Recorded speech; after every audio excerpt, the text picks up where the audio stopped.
ఆ, ఇగో పునాస జొన్నలు వేసేది బిడ్డ. ఆ.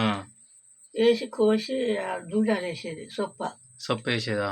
సొప్ప దూడాలు వేసేది. ఆ, వేస్తే ఆ పునాస దూడాలకు తలిగి ఉమ్, జొన్న కంకి సద్ద కంకి పరిగి ఏరుకొచ్చుకొని కొట్టుకొని సద్దలేమో గట్టికిసి జొన్నలేమో గట్టికిసి పోసుకునేది, ఆ. సద్దలేమో దంచుకొని వండుకునేది. మీకు అప్పుడు అన్నం అదేనా? అదే. ఎందుకు మీకు వరి పంట వేయలేదా? లేదు, ఆ, అయ్యే బాగా. ఇక శ్రీరాముల సర్వై మావ ఇద్దరు జాత, మేమిద్దరం జాత, మా శ్రీమామ జాత, శ్రీరాముల నర్సయ్య జాత, శ్రీరాముల ముత్యాల జాత, బోలపుల్లయ్య జాత. వీళ్ళందరి జతతోటి తీసుకొని వచ్చిన ఐటితోటే సబ్జాలు చదువుకుని తినేది. వీళ్ళు కుండెడు సద్దలు ఇచ్చింది బిడ్డ బాగా దిగబోతే.